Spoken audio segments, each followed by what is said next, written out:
नमस्ते दोस्तों, कैसे हैं आप सभी लोग। आई होप सभी लोग अच्छे होंगे, मौज कर रहे होंगे और माघ मेला में जाने की तैयारी कर रहे होंगे। चलिए ठीक है, सभी लोग माघ मेले में जाइए, आनंद लीजिए। कल हम लोग कहाँ तक पढ़े थे? सेक्शन 2 पढ़ रहे थे ना।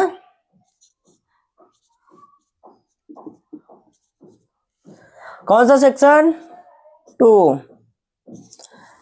क्या पढ़े थे इसमें?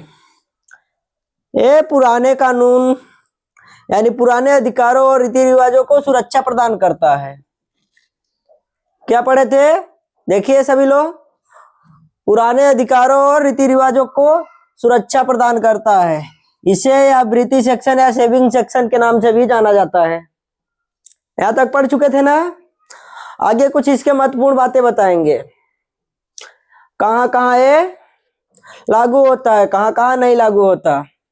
ठीक है, चलिए इसके कुछ मुख्य बातें।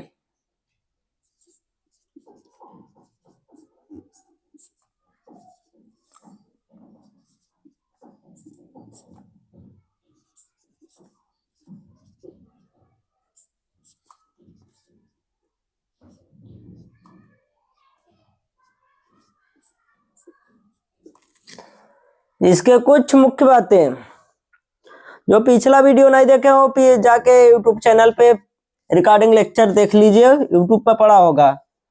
जब तक आप पिछला वीडियो नहीं देखेंगे तब तक कुछ समझ में नहीं आने वाला है। ठीक है, तो आप पिछला वीडियो देख के आइए और जो नहीं देखे हो देख लीजिएगा। एक बार देखिए इसे, फिर जाके पिछला वीडियो देख लेंगे, सब क्लियर हो जाएगा। इसके कुछ महत्वपूर्ण बातें हैं, जो 2-3 बातें हैं उसे हम बताएंगे। क्या एक किसको किसको निश्चित करता है? एक कुछ कानूनों को, कुछ पुराने कानूनों को निश्चित करता है। पहला क्या है?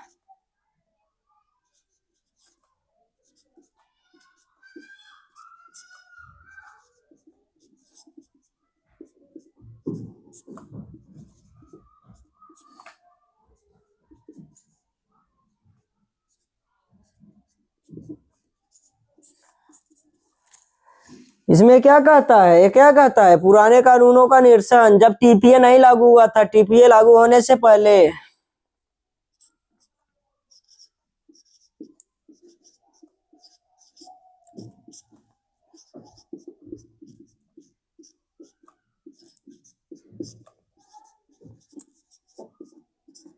टीपीए लागू होने से पहले जो संपत्ति अंतरण को नियंत्रित कर रहा था,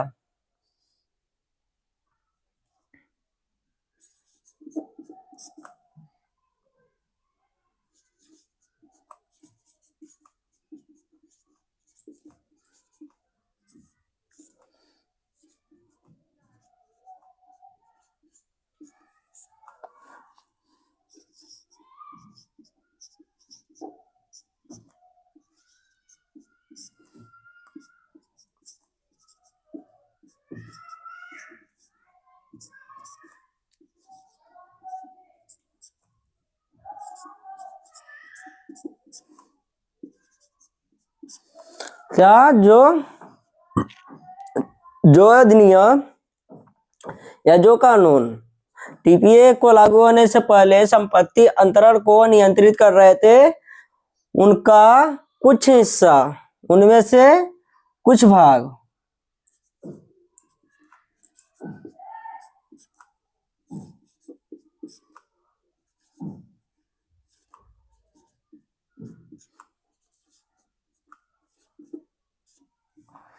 टीपीए के अनुसूची यानी शेड्यूल द्वारा निर्देशित किया जाता है।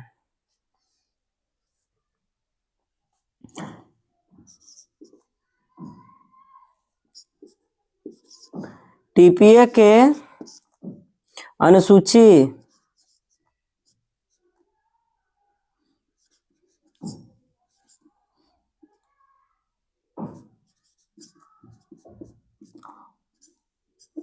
अनुसूचियों द्वारा निर्देशित कर दिया गया।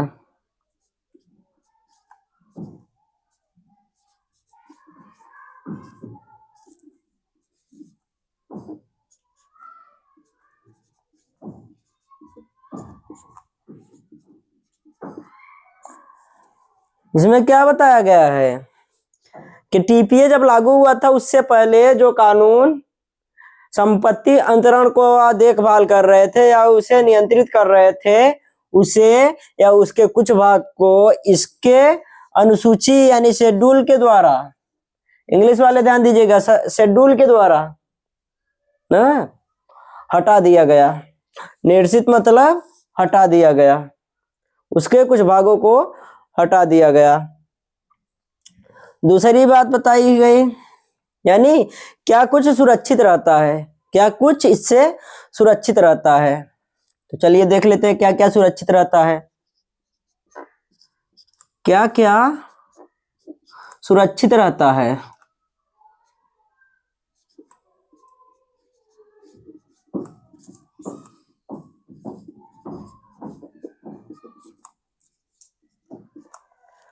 क्या क्या सुरक्षित रहता है बताइए आप सभी लोग। ये दूसरी बात है, इसकी पहला क्या सुरक्षित रहता है बताइए। अधिकार लागू होने से पहले यानी टीपीए लागू होने से पहले जो लेन देन थे वे सुरक्षित रहेंगे। क्या?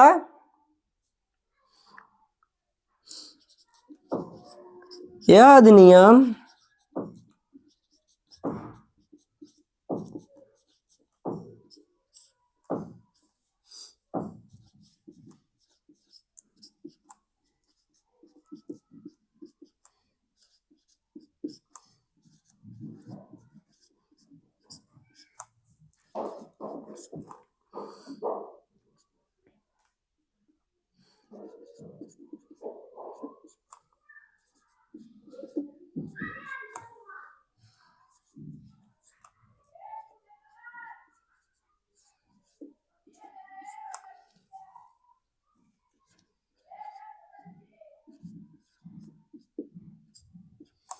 क्या हमने बताया, यह अधिनियम लागू होने से पहले जो लेन देन थे वे सुरक्षित रहेंगे। जैसे आप कोई जमीन खरीद लिए हैं और टीपीए लागू होने पर बताया गया है कि वो जमीन इलीगल है, आप मौखिक अंतरण द्वारा अगर जमीन खरीदे हैं तो मान्य नहीं होगा। पर क्या पहले तो मौखिक अंतरण द्वारा ट्रांसफर मान्य होता था, तो वो यह बताता है कि जो पुरानी लेन देन है वह सुरक्षित रहेंगे, उसे फेरबदल नहीं किया जाएगा। और कानूनी अधिकार, क्या और दूसरा क्या वो सुरक्षित रहेगा, कानूनी अधिकार।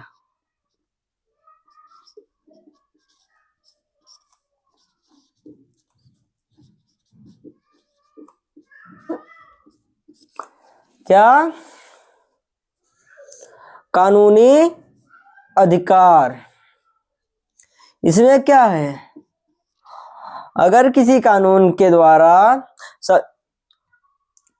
अगर किसी कानून के संचालन के द्वारा मिले अधिकार सुरक्षित रहेंगे, किसी कानून के संचालन के द्वारा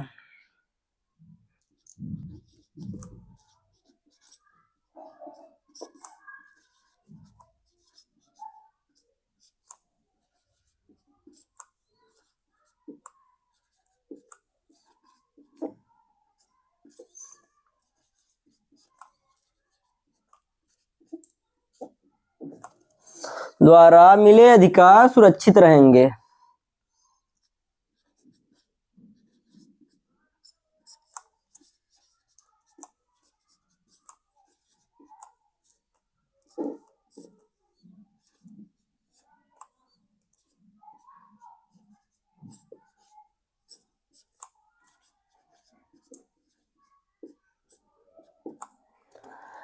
क्या हमने बताया, कानूनी अधिकार, ठीक है। कानूनी अधिकार, कानूनी अधिकार का क्या मतलब है, किसी कानून के संचालन के द्वारा, अगर कोई कानून है, कोई सरकार है उसे संचालित कर रही तो उसमें कोई अधिकार प्राप्त है तो उसे टीपीए के द्वारा नहीं हटाया जाएगा, ठीक है। किसको किसको समझ में नहीं आया, जिसे समझ में ना रहा हो कमेंट करके बता दीजिएगा, हम दोबारा फिर से समझा देंगे। अनुबंध या डिक्री, एक और इसमें बात बता रहे हैं। तीसरा जो है अनुबंध या डिक्री।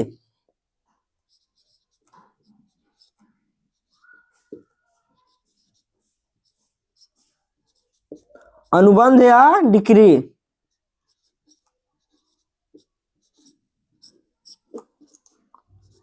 ठीक है, अनुबंध और डिक्री का क्या मतलब है? अगर अदालत किसी बात पर फैसला सुना दी है या अधिकार दे दी है तो टीपीए के अनुसार नहीं बदला जाएगा। क्या? अगर कोई अदालत पहले से, क्या मतलब?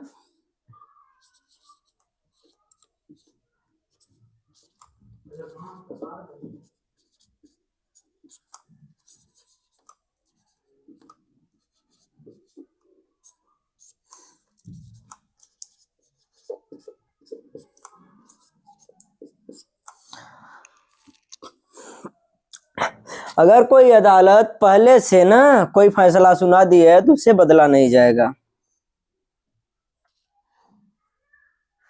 अगर कोई अदालत पहले से कोई फैसला या अधिकार ने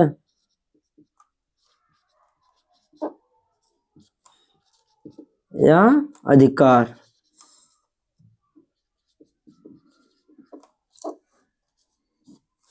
दे दिया है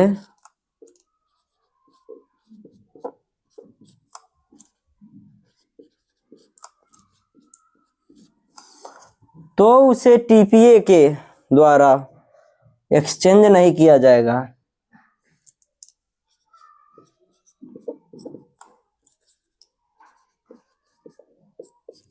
बदला नहीं जाएगा।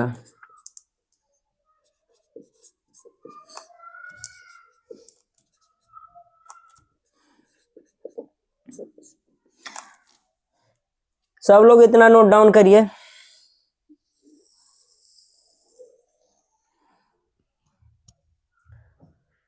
क्या क्या? पहला, अगर पुराना कोई कानून है ना, पुराना कोई कानून है और ये टीपीए से भिन्न है, टीपीए को चुनौती देता है, तो उसे इसके शेड्यूल द्वारा निर्देशित कर दिया गया ना। पुराने कानूनों को इसके शेड्यूल द्वारा निर्देशित कर दिया गया, पर उसमें कुछ चीजों को नहीं किया गया। क्या? जैसे कानून तो निर्देशित हो गया, क्या सभी चीजें ना? तो यह अधिनियम लागू होने से पहले के लेन देन सुरक्षित रहेंगे। इसमें बताया गया कि इस अधिनियम द्वारा कोई फेरबदल नहीं किया जाएगा। अगर अधिनियम के लागू होने से पहले कोई लेन देन किया गया है तो उसमें कोई फेरबदल नहीं किया जाएगा, वह सुरक्षित रहेंगे। दूसरा है कानूनी अधिकार। किसी कानून के संचालन के द्वारा मिले अधिकार सुरक्षित रहेंगे। अगर कोई कानून चल रहा है उसमें कुछ अधिकार आपको प्राप्त है, वो टीपीए लागू होने से पहले था, तो अधिकार आपके सुरक्षित रहेंगे, एक्सचेंज नहीं होंगे। तीसरा, अनुबंध या डिक्री। अगर कोई अदालत पहले से ना टीपीए के लागू होने से पहले, टीपीए जब नहीं लागू हुई थी उससे पहले अगर कोई अदालत पहले से फैसला या अधिकार दे दिया है तो बदला नहीं जाएगा। अगर कोई अदालत कोई डिग्री पास कर दी है तो उसे चेंज नहीं किया जाएगा कि टीपीए में यह इलीगल है, ऐसा कतई नहीं होगा। और दो बता दिए ना, पहला हो गया, दूसरा हो गया। अब तीसरा बता रहे हैं। क्या? तीसरा, मुस्लिम कानून पर प्रभाव। क्या?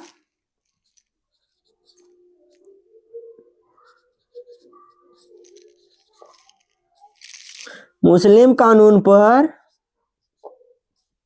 प्रभाव।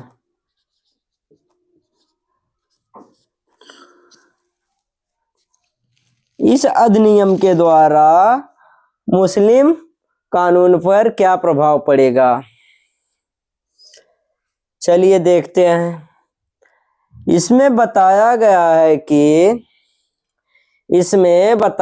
है कि इस अधिनियम के अध्याय 2 ना, इस अधिनियम के अध्याय 2 में कही गई कोई भी बात मुस्लिम अधिनियम पर लागू नहीं होगा।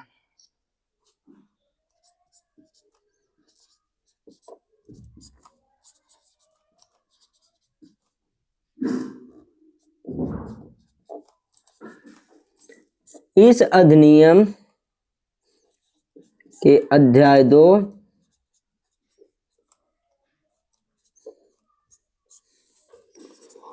में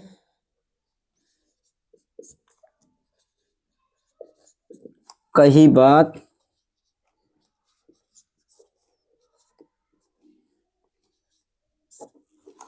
मुस्लिम कानून पर प्रभाव नहीं डालेगी। क्या? मुस्लिम कानून को प्रभावित नहीं करेगी।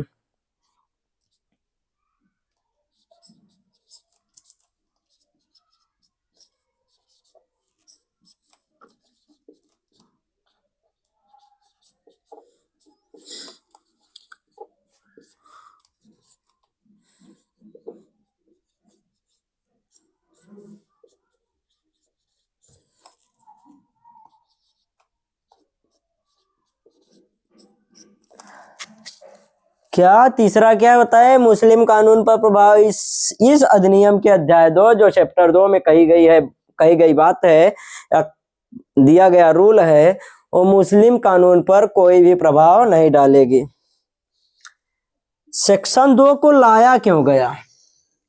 इसकी जरूरत क्यों पड़ी? कुछ विशेष बातें ना। धारा 2 यह सुनिश्चित करता है कि कानून ना धारा 2 यह सुनिश्चित करता है कि कानून में बदलाव होने से अचानक अराजकता यानी अराजकता न फैले। क्या? अराजकता न फैले। क्या विशेष बात कही गई?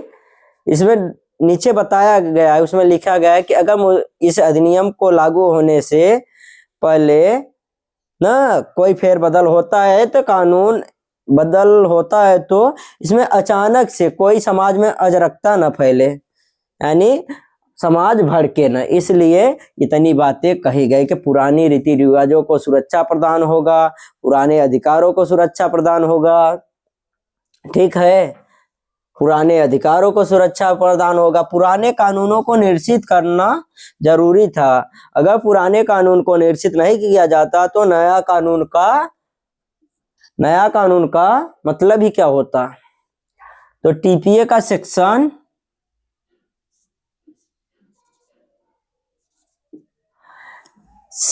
2 भी समाप्त होगा।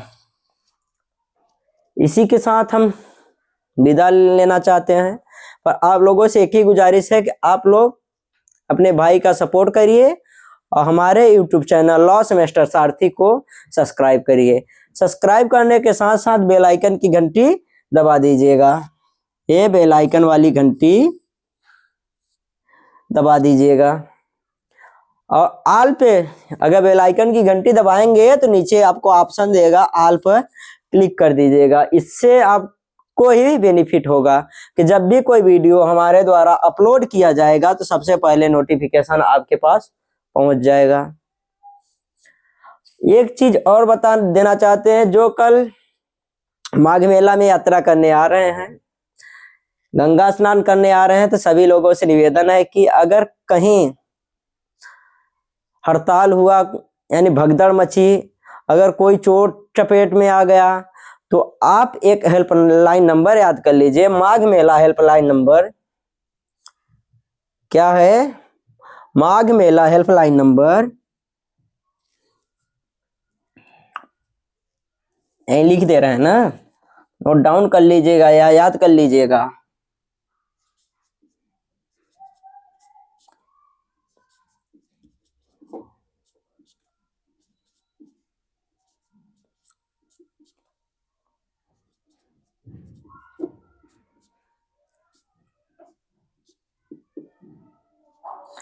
नंबर 1920।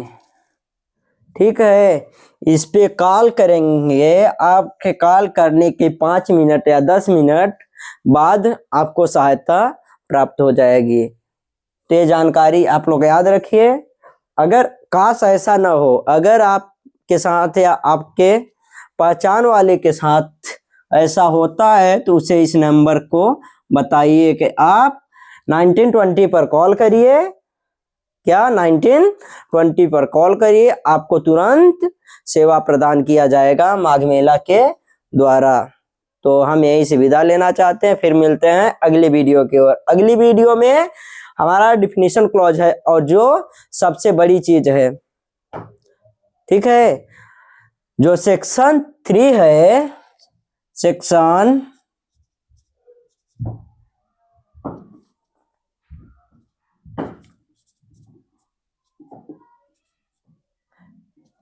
सेक्शन 3 जो है ये पूरे टीपीए का निचोड़ है।